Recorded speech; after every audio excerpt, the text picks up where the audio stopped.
One of the most important things that I have learned in math class is that math exists in everything. For example, grocery shopping, how much the food costs, sports, points a team has, or the statistics of a player. Those are just a few of the extremely numerous things. Haha, numerous.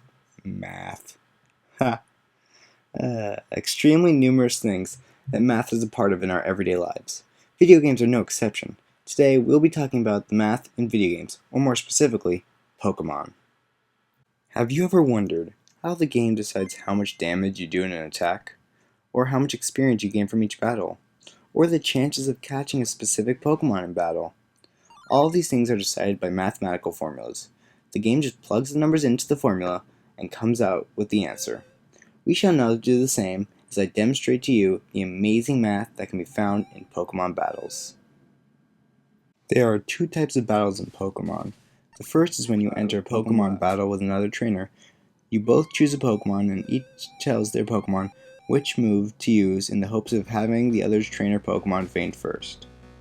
Both strategy and luck are big factors in deciding the victor.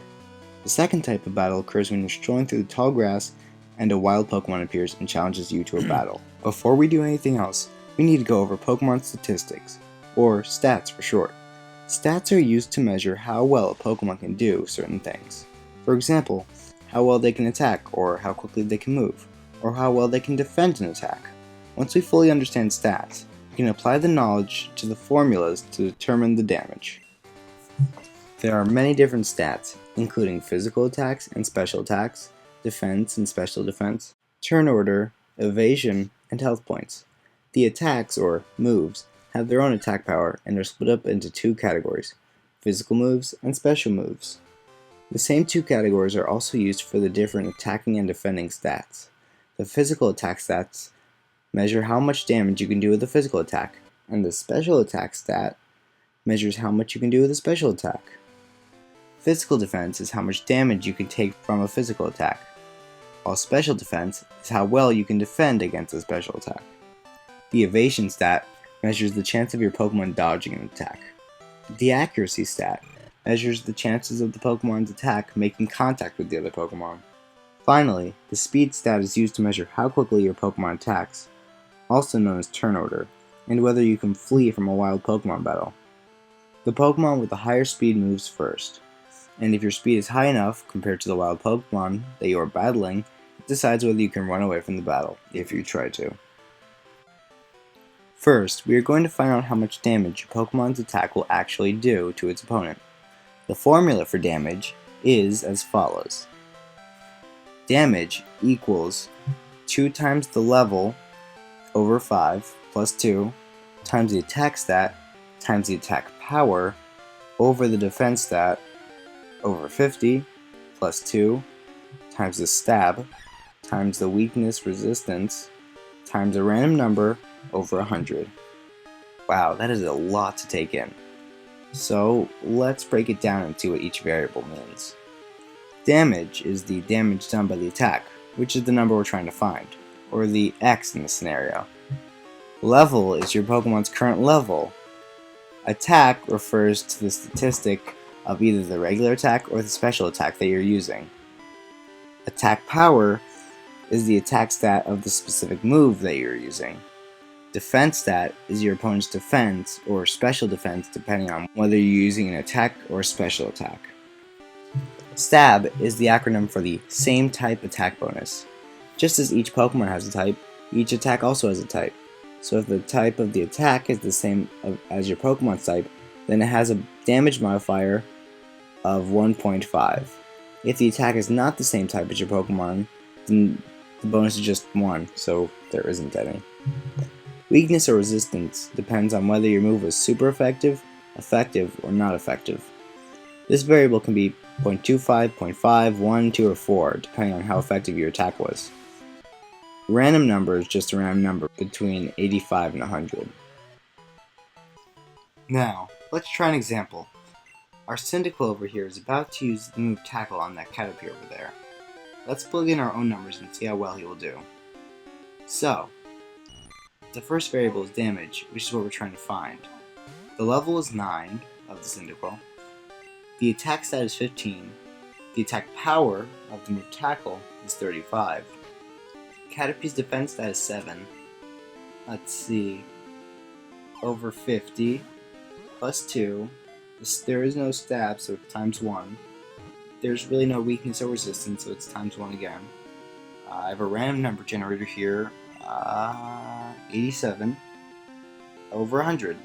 And I got 10. So I actually caught the Caterpillar on, and I did not attack it again or heal it. So let's see how much health it's lost. 10. Oh, would you look at that? Math works. Now, let's move on. Okay, so we've weakened the wild Pokemon. Now what do? We catch it. We have a bunch of different types of Pokeballs, and each type of Pokeball has a different effect. Here are just some basic types of Pokeballs.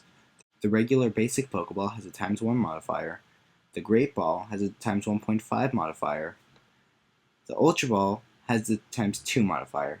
We'll see in a moment how this actually affects the battle, or catching Pokemon.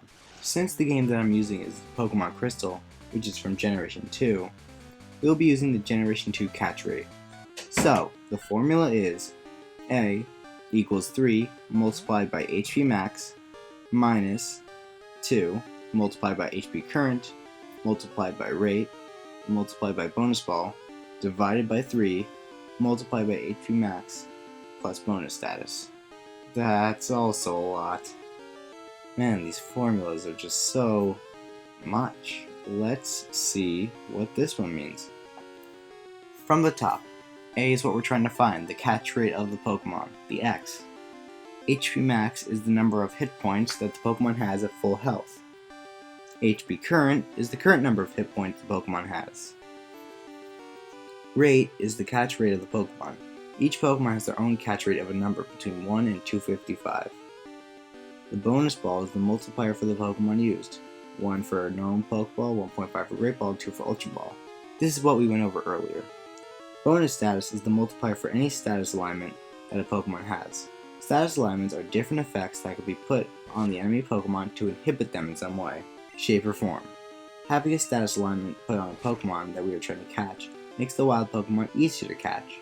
The bonus status for Sleep and Freeze is 10, while the bonus status for Paralysis, Burn, and Poison was intended to equal 5, but due to a glitch in the game accidentally skips this, thus making the bonus stats for Paralysis, Burn, and Poison 0. Now, let's try this ourselves. We want to capture that Sentret over there. What is the chance of that happening? Let's use the formula and find out. So A, what we're trying to find, equals 3 multiplied by 15, which is the HP max, minus 2 multiplied by 6, which is the HP current, multiplied by the catch rate, which is 255, multiplied by the bonus ball, which is 1, because we're using a Pokeball, divided by 3 multiplied by HP max, which is 15, plus the bonus status, which is 0, because there is none. So this equals 187, and we divide this by 255 to find the catch rate of 73.3. So let's see if it catches. Yeah. What if you already have one of that Pokemon, or you just don't want to catch it? You could make it faint, such that its health points reaches 0, but what would you gain from doing so? Blood? Of course not. You gain experience points, better known as EXP. Experience points are an amount of points you gain by beating another Pokemon in battle. Eventually, they cause your Pokemon to level up, which lets them learn stronger attacks and increases their stats as well. But how much EXP will you gain from each battle? To find the answer, we'll now look at the EXP formula, which is EXP, which is Rx, equals A times T times B times E times L, divided by 7 multiplied by S.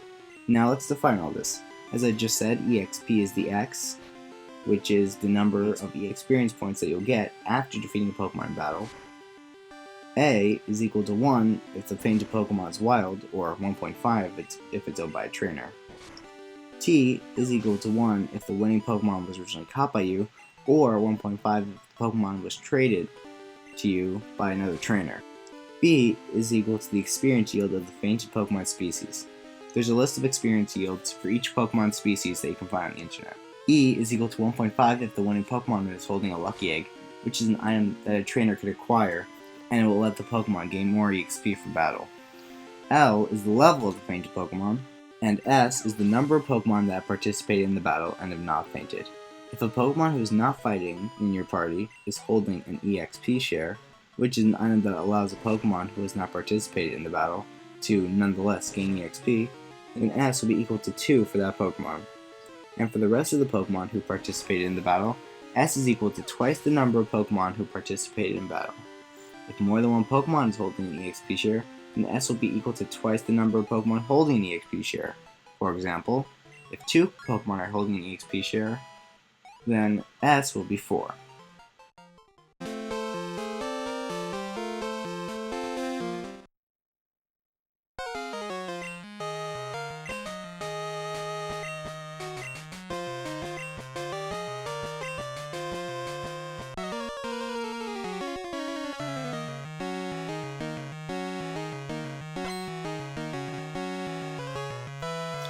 Now then, as I beat up my rival's Totodile, let's use it as an example for the experience formula.